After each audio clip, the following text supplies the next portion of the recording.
This is Dr. Beter. Today is February 28, 1982, and this is my audio letter number 72. On the final Sunday evening of last month, January 31, millions of Americans tuned in their TV sets to watch a special movie on NBC. It was a major production, shown in 2 installments on successive nights. The movie was titled World War III. Viewers were drawn into a snow-swept world of rugged terrain, supposedly in Alaska. At a lonely outpost of the distant early warning radar network, an unidentified blip appeared on the radar screen. As it did so, one crew member, supposedly a Soviet spy, calmly killed all the others, preventing an alert signal to NORAD. The blip turned out to be a Russian transport, which dropped a team of Arctic Commandos onto the frozen Alaska wilderness. As the plot unfolded, it turned out that the Russian Commandos were there to sabotage the Alaska oil pipeline. They had been sent to Alaska by Kremlin hardliners who thought that they could use the sabotage threat to undo an American grain embargo against Russia. Instead, the plan failed, leading finally to simultaneous orders by both sides for a nuclear first strike. During those 2 evenings of an imaginary build-up to World War III, a surprisingly realistic atmosphere was created. There were many technical inaccuracies, but they hardly mattered. What did matter was the emotional impact of the movie, and on that level it was very effective. Here in the United States, there is a growing fascination with violence, bloodshed, and war. More and more of our entertainment is built around themes of hostility and destruction. This trend is visible in sports, in music, in literature, in motion pictures, and in television. It seems as if we have been too well off for too long in terms of material things.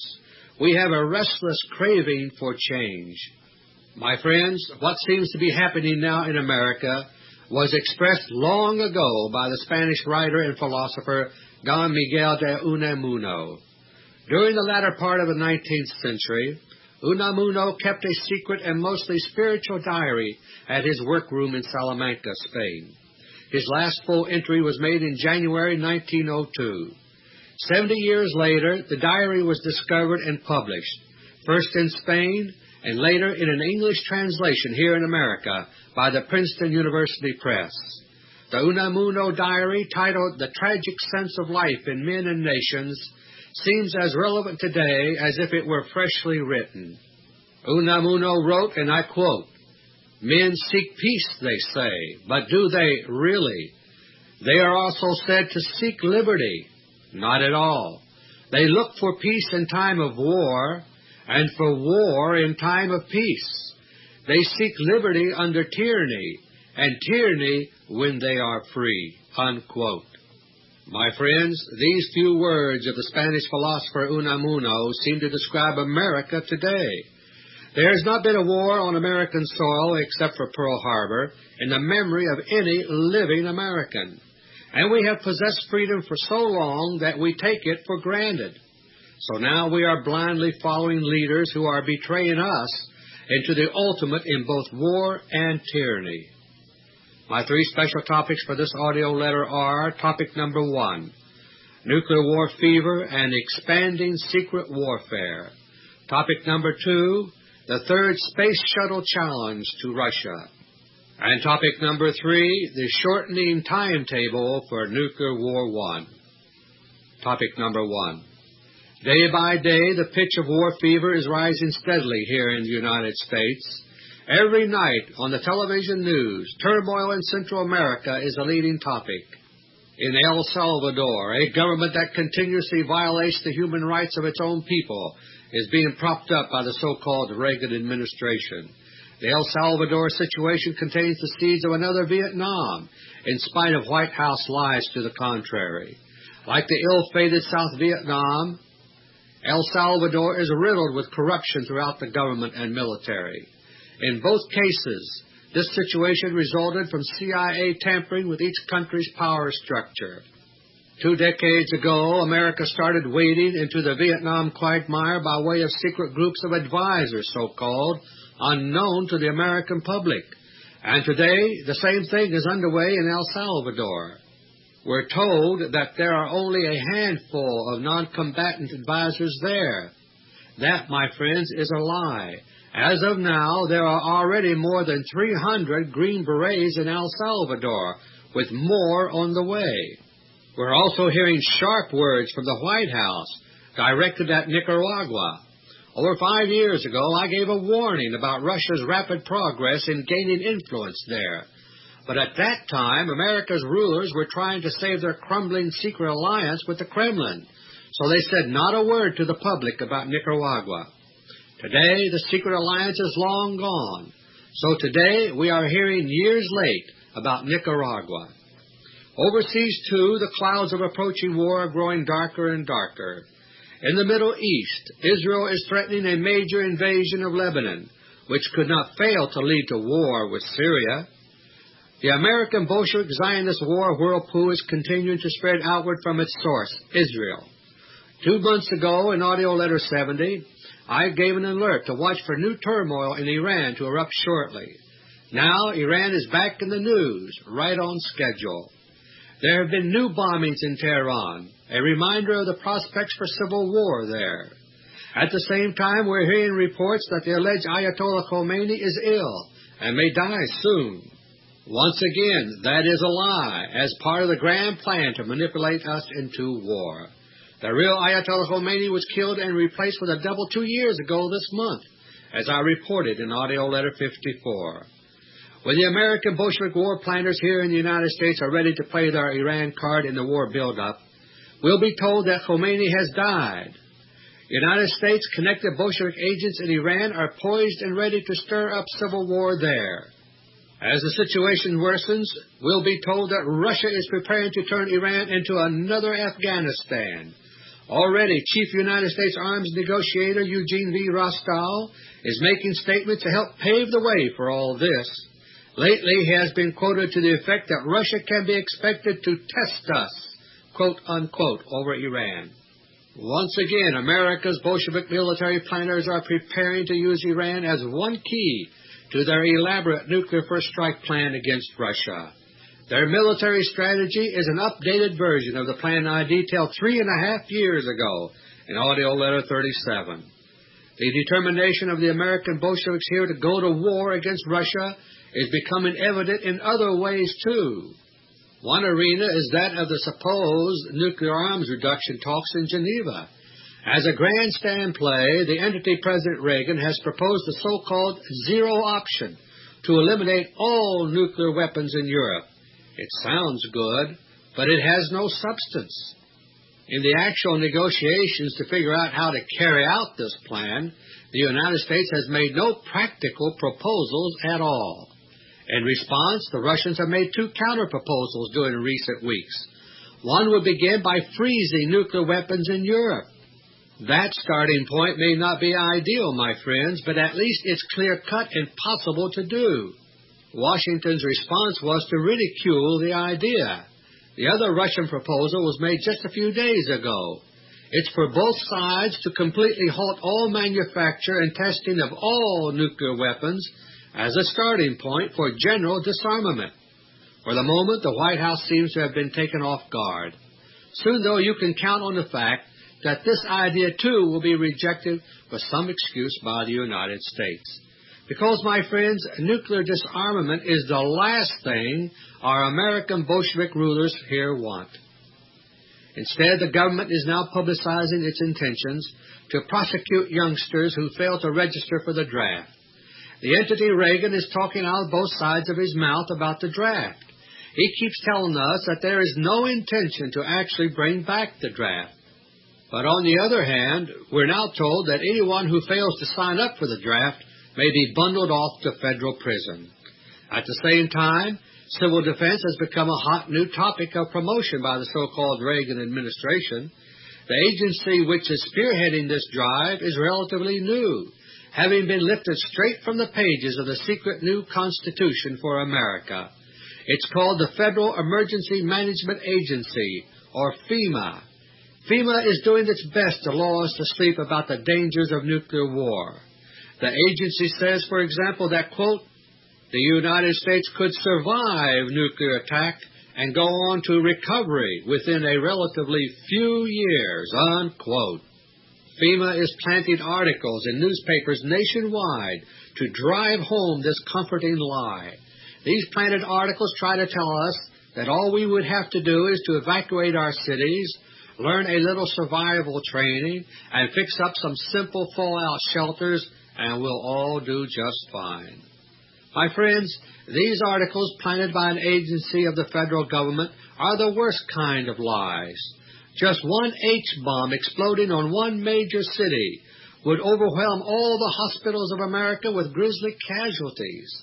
But our leaders want you to believe otherwise, so that you will follow them into a suicidal war. Recently, George Kennan wrote an article which expressed very well the state of mind of those who now control America's military policies. Back in the days of the secret Rockefeller-Soviet alliance, Kennan was one of the proponents of the policy of containment of Russia. Now the situation has changed radically, and in the New York Review of Books for January 21, 1982, Kennan wrote an article titled, On Nuclear War. Kennan said, quote, there is no issue at stake in our political relations with the Soviet Union. No hope, no fear, nothing to which we aspire, nothing we would like to avoid, which could conceivably be worth a nuclear war, unquote. And further on he added, quote, this entire preoccupation with nuclear war is a form of illness. It is morbid in the extreme. There is no hope in it, only horror. It can be understood only as some form of subconscious despair on the part of its devotees, some sort of death wish, a readiness to commit suicide for fear of death, unquote. My friends, Kennan could not be more accurate in describing the state of mind of those who now control America's military plans, the American Bolsheviks here. Ever since Russia's military takeover of space in late 1977, military planning here in America has taken on a kamikaze mentality. It's the concept of victory through suicide. I gave details about this new suicidal streak in our military planning in the summer of 1978 in AUDIO LETTER 35. It is this hopelessness that led to America's shift to a first-strike nuclear strategy against Russia, which I first reported in AUDIO LETTERS 36 and 37. The American Bolsheviks, who now hold the reins of America's military, are satanic and schizophrenic in their thinking. They're opposed to everything that our Lord Jesus Christ stands for, truth, hope, and love. They live by lies and deception, and they are afflicted by utter hopelessness and self-hatred. They do indeed have a death wish, and they want to take the rest of us with them. As war fever is building for public consumption, the secret war is continuing to escalate. Last month I reported on Russia's renewed geophysical warfare, involving especially weather modification and artificial earthquakes. These things are intended to reduce America's ability to go to war. Canada, too, is being drawn into the American Bolshevik war camp. And recently, parts of Canada have suffered such extreme blizzard conditions that a national emergency was declared. I also reported on 2 incidents in which Russian cosmospheres triggered plane crashes last month. I can now add something very important to that report. The rash of strange plane crashes that began with Air Florida Flight 90 on January 13 involved more than just a general warning from the Kremlin. They were in direct response to a specific act of secret warfare. For over 4 years now, Russian electrogravitic weapons platforms called cosmospheres have been hovering high over the United States. They first announced their presence by creating giant air booms along the East Coast and elsewhere. Since that time, their numbers have multiplied, and they patrol continuously over all kinds of American strategic target areas. When war comes, the American Bolsheviks here plan to shoot down as many cosmospheres as possible, using high-power lasers. I reported this at least 3 years ago in my audio letter reports. Until recently, however, it's been very hard to detect cosmospheres floating overhead. They're invisible to normal radar, except at very close range. But now, one of the crash weapons projects here in the United States has made it easier to detect cosmospheres and to aim lasers at them. The new technique, called computer-enhanced infrared, is an extremely sensitive means of detecting the heat radiation given off by cosmospheres. It's known by the acronym CEIR, pronounced SEER. On the evening of January 12, 1982, a complete operational test was carried out against a cosmosphere which was patrolling high over central New Jersey. SEER was used to aim a ground-based high-power laser at the cosmosphere. Then the laser was fired. A section of the cosmosphere erupted into blue-green flames. As the flames started to spread, the crew accelerated the cosmosphere toward the coast. All cosmosphere crews are under strict orders to make certain that their craft never fall into non-Russian hands, and they were making for the sea. The stricken cosmosphere, trailing blue-green flames, was seen over a large area of eastern Pennsylvania and central New Jersey. It had been hovering at an altitude of more than 40 miles, but it came down fast. Its semi-rigid shell started crumpling. It passed over Atlantic City at low altitude and plunged into the water just a few miles offshore. Many witnesses watched as the remains of the cosmosphere burned, floating on the surface of the water for nearly 10 minutes. The whole incident created a sensation in the local region, but official government spokesmen have treated it all as a non-event. This very first downing of a cosmosphere created shock waves in the Kremlin. It was decided very quickly that a clear message should be sent to the Pentagon that they would pay dearly if the incident should be repeated. The Russians knew that a laser had shot down their cosmosphere, so the very next day, an Air Florida flight with laser warfare specialists aboard was caused to crash here in Washington. Then came a string of crashes and near crashes, all of them supposedly unexplainable. All 4 Air Force Thunderbird demonstration jets were made to crash, as I explained last month. A Boeing 737 in California dropped far below its flight path, seemingly without cause, and narrowly missed disaster as it clipped some power lines. And strangest of all, a Japan Airlines DC-8 crashed into Tokyo Bay during the final moments of its landing approach. It was a perfect flying day, clear and sunny. The DC-8 was only 1,000 yards from touchdown, flying in a gentle glide. There were no mechanical problems. Suddenly, the pilot acted as if he were dazed. Reportedly, he reached over and reverse thrust on 2 of the 4 jet engines. The big jet nosed downward. It smashed into light stanchions marking the approach path and crashed into the shallow water. Later, in the hospital, the pilot said he had blacked out. The co-pilot reportedly said he too suddenly felt woozy, but fought it and remained conscious. My friends, there's not time to go into the full details of all of these incidents. It's enough to say that in every case, including the Japanese crash, the targets were chosen to convey a crystal-clear warning to certain people. In every case that I have mentioned, a Russian cosmosphere used a neutron beam weapon to bring about these strange results. As I've explained before, neutron beams disrupt electronic instruments and also the mental and nervous systems of people. The Russians are saying to the American Bolshevik Pentagon, in effect, if you shoot down any more cosmospheres, there will be no place to hide. The secret war is growing more and more intense as we get closer to the outbreak of all-out war. At the same time, the alignments of powers, great and small, are continuing to shift and settle into place. Last month in AUDIO LETTER 71, I reviewed in some detail the 3 main power factions in the world today and the relationships among them. One faction is that of the Rockefeller cartel, the multinational complex of big oil, big banking, and big business. Another faction is the Bolshevik Zionist Axis, with headquarters shared between the United States, especially New York City, and Israel. The third faction is that of the new rulers of Russia, who have expelled most of the Bolsheviks formerly in power there. Last month I reported that a new operational relationship is in the works between Russia's new rulers and the Rockefeller cartel. I can now report that as of now, the emerging quid pro quo falls far short of the secret alliance that used to exist.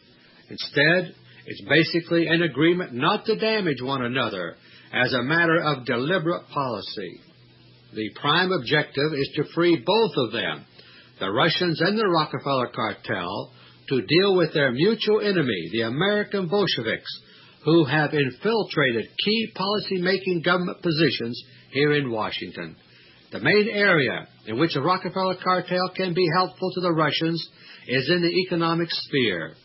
The American Bolshevik-dominated foreign policy of the United States is a policy of economic starvation against Russia and her satellites. The Rockefeller cartel is in a position to partially blunt these policies by cooperating with Russia in East-West trade. American Bolshevik economic warfare against the Soviet bloc is most apparent right now in the plight of Poland. The American Bolsheviks here finally succeeded in using the Solidarity Labor Union to push Poland into martial law. Now martial law itself is being used as an excuse to make the Polish people suffer even more at America's hands. A thinly disguised food embargo is in place by the United States against Poland. Even chicken feed is being held back in order to create disaster for Poland's own chicken farms. Everything possible is being done to drive the Polish people to such desperation that open revolt will erupt. The collapse of Poland poses a military threat to Russia and is an economic drain as well. Russia's new rulers are working with an unwieldy, centralized economy left behind by the expelled Bolsheviks. It cannot be changed overnight, so the Russians are vulnerable to economic warfare. In order to avoid economic disaster, the Russians are pushing hard for new ways to raise hard Western currency. Last month, I reported on one of these Russian moves, a major coup in United States Treasury securities. But for the long term, the Russians want to establish more stable and mutually beneficial economic ties with the West. The centerpiece of Russia's economic drive now is the Siberian gas pipeline for Western Europe. It's a $25 billion project, the biggest ever between the Soviet Union and the West. It will be completed in 1984. The Bolsheviks here are trying to completely stop the gas pipeline project. But the Rockefeller oil and business cartel is trying to help the pipeline project go ahead. Earlier this month, on February 17, the United States Chamber of Commerce, a longtime Rockefeller public relations organ, went public about the pipeline. It called the Reagan embargo against pipeline equipment a strategy of economic warfare against Russia. Just last week, the Joint Economic Committee of Congress endorsed the pipeline project. And in Europe, American multinational oil companies are lining up in support of the gas pipeline. All of them, that is, except one, Mobil Oil. Unlike the other members of the Rockefeller big oil cartel, Mobil Oil in West Germany has been publicly opposing the gas pipeline. To the Russians, the gas pipeline is a matter of economic survival. And with all-out war on the horizon, the Kremlin has no patience with those who say one thing and do another. The Russians regard Mobil's position against the pipeline as a double-cross, in effect siding with the Bolsheviks here in America. Russia's rulers decided to give Mobil Oil strong reasons to rethink their position, and fast. On Thursday, February 11, the Russian container ship Mechanic Tarasov departed from a port in Quebec, Canada, bound for Leningrad. It headed northeast up the St. Lawrence River, then out through the Gulf of St. Lawrence into the Atlantic. After skirting the south coast of Newfoundland, the Tarasov set course east by northeast. Its course was chosen to take it very close to the world's largest semi-submersible oil rig, passing it on the south. The rig was the Ocean Ranger, operated by Mobil Oil. It was supposedly unsinkable like the Titanic. The Tarasov, like many other Russian merchant ships, possessed a military capability that was not admitted. As it neared the giant oil rig in a mounting storm, it launched a homing torpedo with a low-yield nuclear warhead toward the rig. Just before 1 a.m. Monday morning, February 15, the torpedo reached its target, one of the giant underwater pontoons. Nuclear explosions underwater are far more confined than those in air, and this one was hidden by the hurricane-force winds and pounding waves. A hole was blasted in the pontoon, and the Ocean Ranger started settling toward that side. The crew gave a trouble call by radio. Half an hour later, they reported that they were manning the lifeboats. But the Japanese-built Ocean Ranger was designed to be the world's most unsinkable oil rig. A corner of the upper platform dipped into the water and then stopped. The rig stayed afloat, listing at a crazy angle. The roughnecks stopped boarding the lifeboats, hoping the boats would not be needed after all. Then a Cosmosphere, hovering high above the rig, took aim at the corner of the rig which had dipped into the water. A powerful blast from its charged particle beam weapon blew a hole in the partially submerged corner. Immediately the Ocean Ranger heeled over and sank. It went down so fast that it was too late for lifeboats to be launched successfully, and all hands were lost. The freighter Tarasov continued on course after sinking the oil rig. The Russians expected that the freighter would be long gone before anyone figured out what had happened, but they miscalculated. At around 2 p.m. that same afternoon, Monday, February 15, an American attack submarine was closing in on the Tarasov. The sub fired a single torpedo at the Tarasov, hitting it broadside. Water surged in through a giant hole below the waterline, and the freighter started sinking. Like the crew of the Cosmosphere that was shot down over New Jersey last month, the crew of the Tarasov had strict orders to protect the secrets of their ship. And so, the Russian captain refused assistance from a nearby Danish freighter as his ship sank with its secrets. Apparently, my friends, Mobil Oil got the message. Just 2 days after the sinking of the Ocean Ranger, Mobil Oil shut down the other 2 oil rigs, which had been nearby, and towed them ashore. But our leaders still have not gotten the message. They are still leading us straight into Nuclear War I. Topic number 2. Early this month, on February 5, the entity Vice President Bush made himself conspicuous by a trip to Cape Canaveral, Florida. He was photographed with astronauts inside the European-built orbital science laboratory called Spacelab. According to official schedules, Spacelab will be put in orbit by Space Shuttle in late 1983, about a year and a half from now. Meanwhile, Bush announced that Space Shuttle Flight No. 3 is now scheduled for March 22, 1982. Supposedly, it's to last for a full week. For public consumption, NASA spokesmen are continuing to pretend that the shuttle is merely carrying out a leisurely series of test flights. We are told that the Space Shuttle program is basically a peaceful civilian program in spite of the all-military crews flying the shuttle. But the peaceful image of the Space Shuttle program is a total lie. The fact is that the Space Shuttle flights now underway are part of a crash program by the United States to regain a military toehold in space. The United States has been virtually locked out of the military use of space by Russia since late 1977, as I have reported in detail in the past. Russia's domination of space for the past 4 years and more has been highlighted by numerous manned space flights. These have even included cosmonauts from 9 other countries besides Russia. Meanwhile, the United States went more than 5 years without admitting to any manned spaceflight attempts. The Russian long-duration space spectaculars in Earth orbit have been sufficient to build Russia's prestige in the public eye. But as I reported in the past, the Soviet space program involves far more than is being revealed publicly. Ever since mid-October 1977, the Moon has been a Russian outpost. There are 7 manned long-range particle beam installations on the near side and at least 1 base on the far side.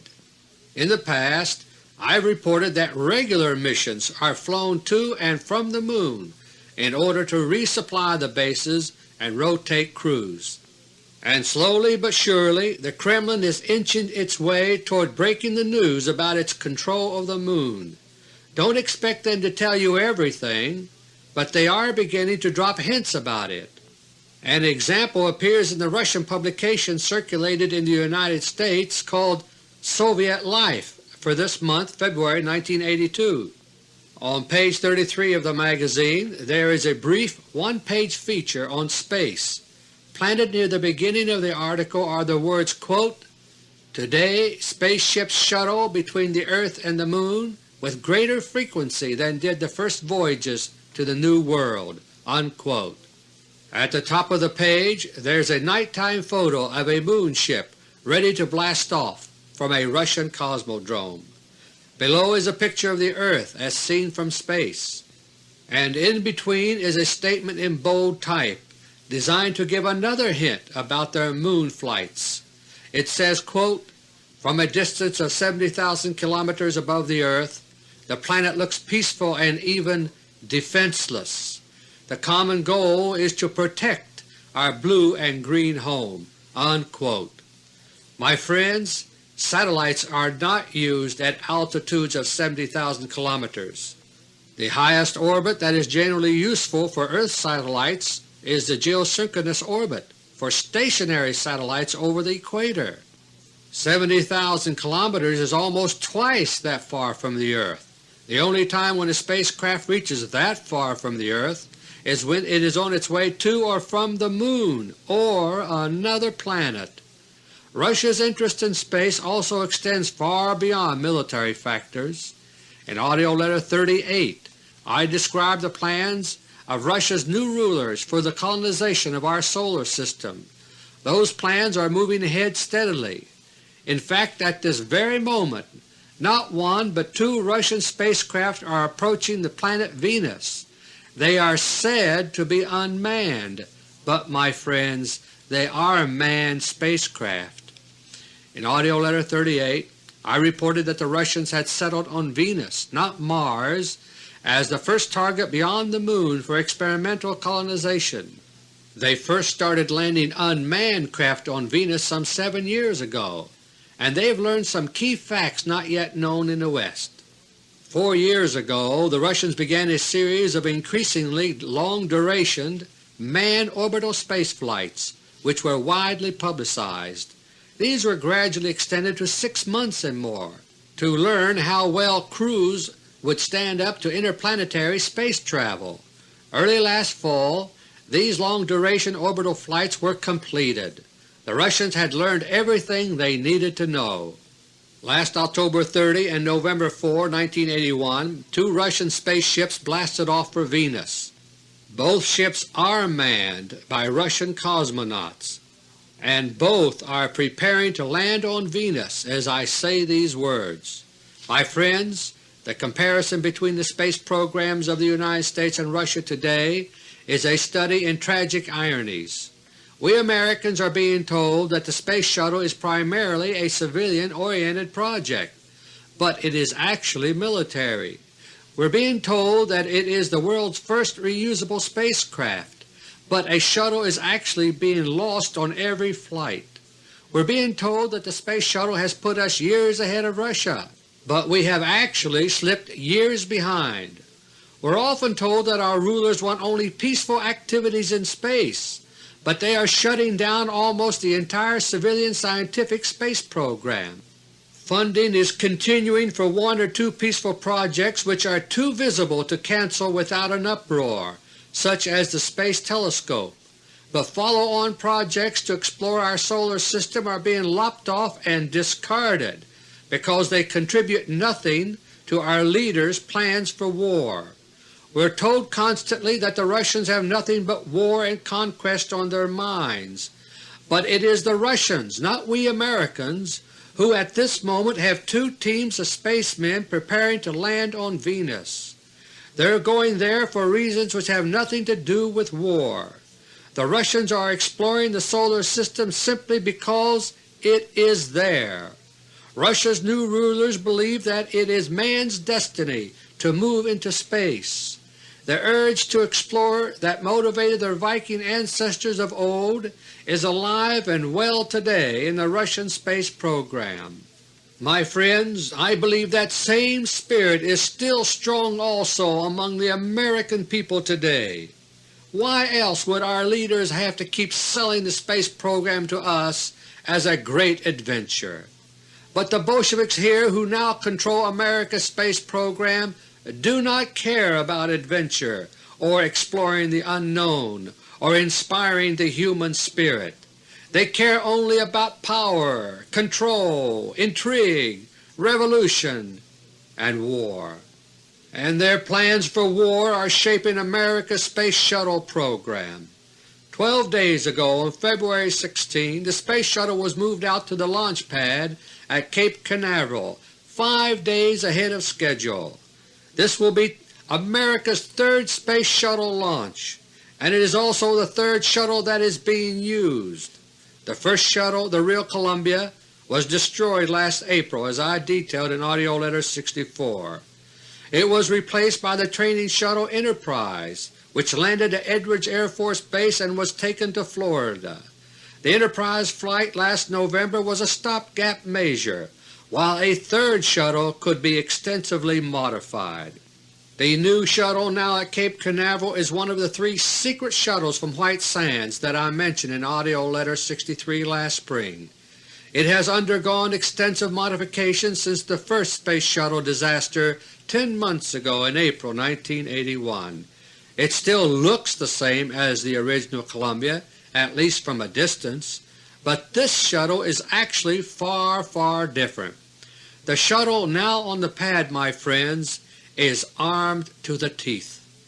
The basic mission of this third shuttle is the same as that of the first shuttle nearly a year ago. 1 year ago today, in AUDIO LETTER 62, I described in detail what the Space Shuttle was supposed to do. Its payload was a heavily armored, laser-firing robot battle station designed for space reconnaissance over Russia. Russian space weapons finished destroying all of America's spy satellites nearly 4 years ago. That means America's war planners will be shooting almost blind at Russia if they start a war without somehow acquiring new reconnaissance data. The Space Shuttle is trying to solve that problem by getting the new hardened satellite into orbit. That is what the Space Shuttle flights right now are all about, attempts at reconnaissance. After each shuttle takes off from Florida, it follows a long, swooping, curved launch into the north in order to fly over Russia. The American Bolshevik military planners here believe that if they can once get their new super spy satellite into orbit, it will do the job. They are confident that it can survive any attacks by Russian space weapons long enough to radio back a large amount of reconnaissance data. And once they have that, the Pentagon will be ready to take America to war. Last spring the Columbia was destroyed before the spy satellite could be deployed. Likewise, the makeshift Enterprise mission in November was a failure, but the military shuttle planners believe it will be a different story, with their Shuttle No. 3 now preparing for launch. In the cargo bay of this shuttle there is a new robot reconnaissance battle station like the one I described in AUDIO LETTER 62. There is also an additional laser mounted in the forward end of the cargo bay just behind the crew compartment. It is a hydrogen fluoride gas dynamic laser mounted vertically aimed upward. It is equipped with a swiveling head consisting of mirrors that can aim the beam around a wide range of angles. The hydrogen fluoride laser in the cargo bay is intended mainly to protect the shuttle while it climbs toward orbit. As I reported in AUDIO LETTER 64 last spring, the Columbia came under fire shortly before it reached orbit. Intelligence analysts here eventually obtained enough information about what happened to decide on installing the cargo bay laser. As the shuttle climbs, the air will grow thinner and thinner, dwindling to almost nothing long before the rocket engines shut off. At the earliest possible moment, the modified cargo bay doors, which have no hinges on this shuttle, will be blown off by special explosive devices. As the cargo bay doors flutter away from the shuttle, it will leave the upper half of the bay wide open. The cargo bay laser will be ready to fire from that moment onward. It's equipped with the same system called SEER that I described in topic number 1. Since a laser equipped this way successfully shot down a Cosmosphere last month, the shuttle planners believe the shuttle will reach orbit safely. Once in orbit, planners here believe that the main threat to the shuttle will be Russia's orbiting Cosmos interceptors. These man-killer satellites are responsible for sweeping the skies clear of American spy satellites. In order to deal with that threat, there have been truly radical modifications to the shuttle. Whenever the Space Shuttle is discussed, it's always emphasized that shuttle astronauts can work in their shirt sleeves. No need for space suits, because riding in the shuttle is almost like riding in an airliner. Not so this time, my friends. When Colonel Jack Lousma and Colonel C. Gordon Fullerton lift off in this shuttle, they will be in space suits. What's more, they will be dependent on their space suits because their crew cabin will not be pressurized. The whole lower front portion of their ship, below the flight deck, has been turned into a weapons bay. As soon as the shuttle reaches orbit, the nose will open up to the vacuum of space. The nose will fold downward and back, somewhat like certain cargo aircraft whose noses fold upward to load and unload. As soon as the nose opens up, a complex laser system will emerge. The system has 5 tubular sections aimed up, down, to each side, and straight ahead. Each laser tube has a swiveling mirror head for beam aiming, like that of the cargo bay laser I mentioned earlier. Once deployed, the nose laser system will be able to fire in almost any direction. The only exception is a narrow corridor to the rear of the shuttle. The nose laser system is described as a nuclear-pumped helium plasma laser with 5 resonators. The nuclear power pack can fire any one of the 5 laser tubes at a time. It's not as powerful as the cargo bay laser, but unlike the cargo bay laser, the nose laser system can operate for a long time on an intermittent basis, and the shuttle planners believe it will be powerful enough to disable the manned Russian killer satellites. Under the protection of the nose laser system, Lousma and Fullerton are to deploy the robot spy satellite. As soon as it is deployed, they are to return to Earth in a small Gemini-type re-entry capsule. This part of the plan is the same as I revealed a year ago for the first shuttle flight.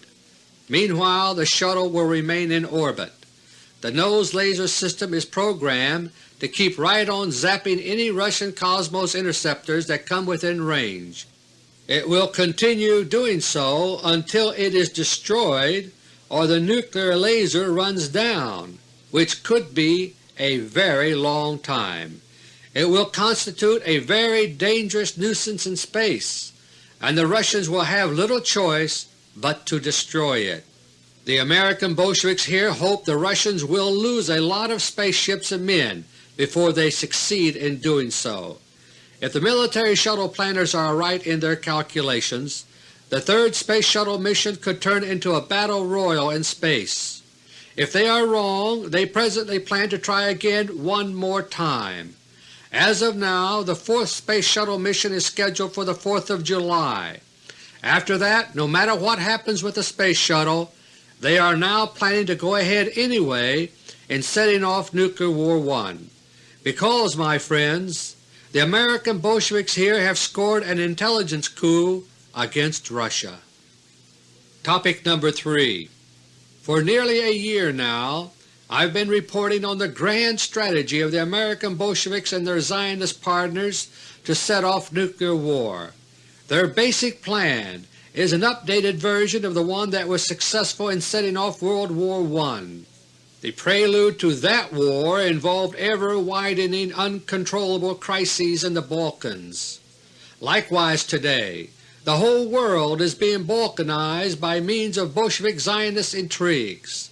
Last year I began warning that we would soon be seeing more and more simultaneous crises in the world as the fever for war rises. Today these simultaneous crises are now upon us, right on schedule. El Salvador and the rest of Central America are aflame with internal upheaval. Poland is under martial law, while America tries to transform Poland's troubles into a complete bloody disaster. In the Middle East not one but several time bombs are almost ready to go off since spring is coming. These are the things I was talking about in my advance reports last year.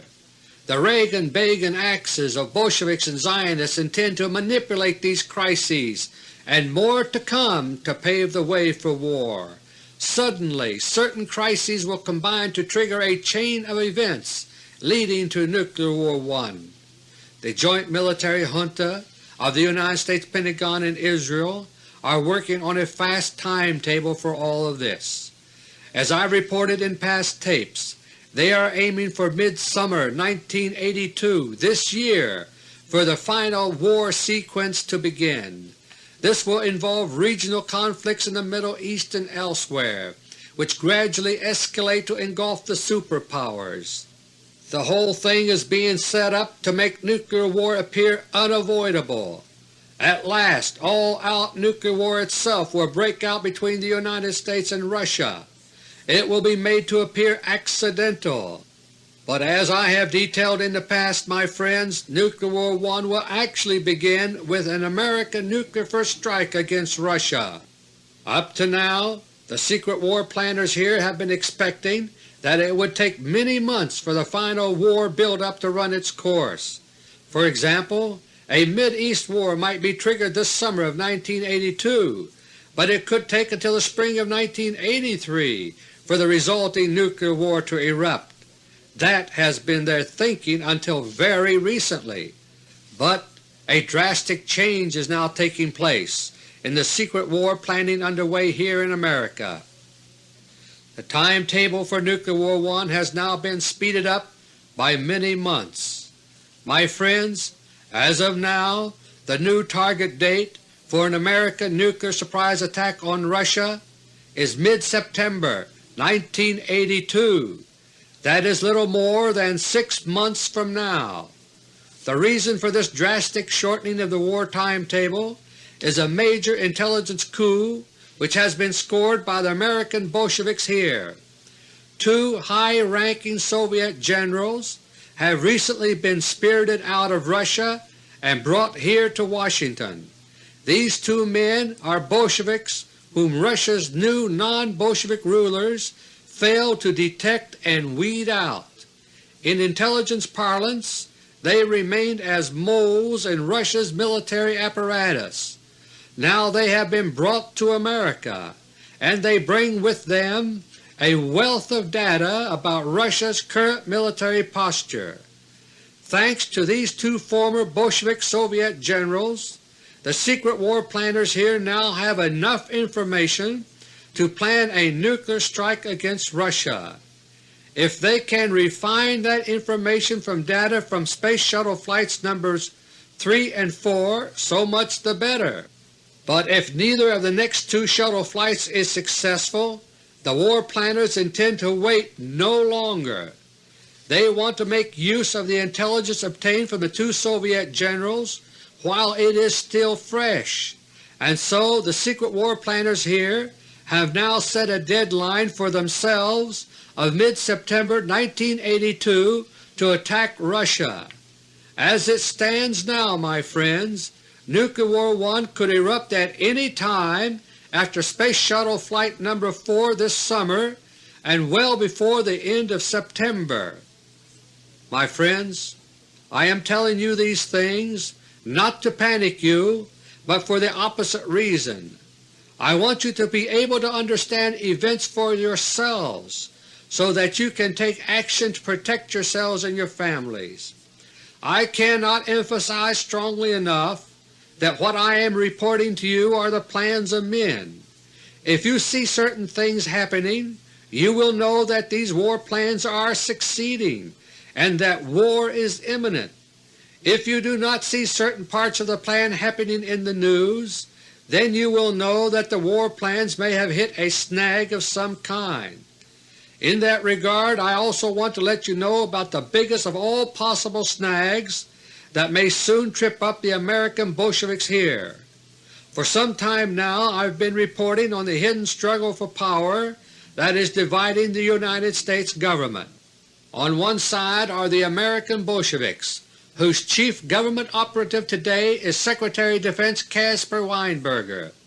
On the other side is the Rockefeller cartel, whose chief governmental spokesman is Secretary of State Alexander Haig. Weinberger and Haig are constantly at each other's throats in the news. This is only a pale shadow of their intrigues behind closed doors. Caught in the middle is the puppet entity President Reagan. Our puppet President was installed by the Rockefeller cartel, but has been largely under Bolshevik control ever since the assassination attempt last March. Like a marionette, he dances according to whatever strings are being pulled at the moment by either side. As of now, America's military is dominated by the Bolsheviks here, but that was not always so. The Rockefeller cartel has been regaining power and is now preparing to try to regain control over the military here. As long ago as 1963, Rockefeller insiders set up a contingency plan for an eventual military coup d'etat against a puppetized President. I revealed the existence of the plan 5 years ago this month in AUDIO LETTER No. 21. Early stages of the plan were actually set in motion against then-President Carter, but events later that year caused the plan to be aborted. Now the plan for a Rockefeller cartel-backed military coup is being set in motion again, and this time it is a crash program intended to be carried out within a matter of months. As I detailed in AUDIO LETTER No. 67, the Rockefeller cartel cannot afford to let their Bolshevik enemies here succeed in setting off nuclear war. Therefore, the military coup d'etat must take place before the American Bolshevik surprise attack against Russia.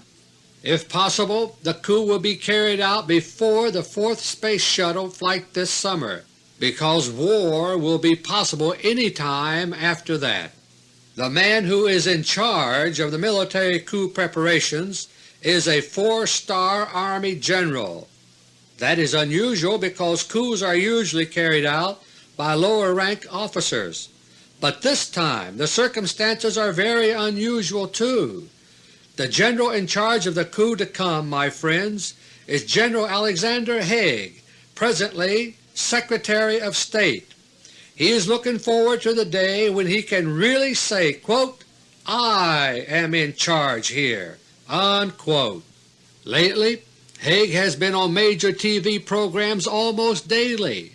He has also been traveling almost continuously to help pave the way for the coup d'etat to be accepted abroad. Most importantly, the Russians were informed of the impending coup during the Hague-Gromyko talks last month. Part of the new quid pro quo between the Rockefeller cartel and the Kremlin has to do with the coup being planned here. The Rockefeller group were afraid that the Kremlin would interpret a military coup as a sign that an attack on Russia would follow quickly. Haig has assured the Russians that this will be an anti-Bolshevik coup and that the Bolshevik war plans will be terminated. Gromyko was very dubious in his talks with Haig. He expressed fears that the whole plan will backfire and cause the American Bolsheviks in the Pentagon to push the button, but Haig finally extracted an agreement that the Russians will not interfere with the coup nor use the opportunity to attack the United States. What is brewing now, my friends, is really a counter-coup. 3 years ago the Rockefeller cartel lost its power over the United States government in a Bolshevik coup d'etat. I detailed those events at the time. but otherwise it was generally hidden from public view. Now the Rockefeller cartel is trying to take back the power they lost 3 years ago. If the military takeover does take place, it too is likely to be largely hidden in its details from public view. Only one event in the plan is likely to be visible to all. That event, my friends, will be the sudden death of the entity known as President Ronald Reagan. If that happens by the end of summer 1982, no matter what the official story may be, you will know that the military coup d'etat has taken place. On the other hand, should something happen to Secretary of State Haig by that time, it could well mean that the Bolsheviks have foiled the coup. It is all a race against time, my friends, and the stakes in this race involve nothing less than the very survival of our United States. Now it's time for my last-minute summary. In this audio letter, I've had no choice but to dwell on the subject of approaching war, nuclear war. Nuclear war fever is conditioning us for war, and hostilities are escalating in the secret war already underway. While 2 manned Russian spacecraft are approaching Venus, America's space program has dwindled to a last-ditch military stab at space. The war timetable is being speeded up, with nothing in sight but a military coup d'etat to stop it. The situation we face today, my friends, reminds me of a course in military justice which I took in law school in 1950. It was taught by an Army general. He started the first class with a statement that is still ringing in my ears today. He said, "If you remember nothing else from this course, make no mistake about one thing. The United States of America was born in war, and the United States will die in war." Until next month, God willing, this is Dr. Beter. Thank you, and may God bless each and every one of you.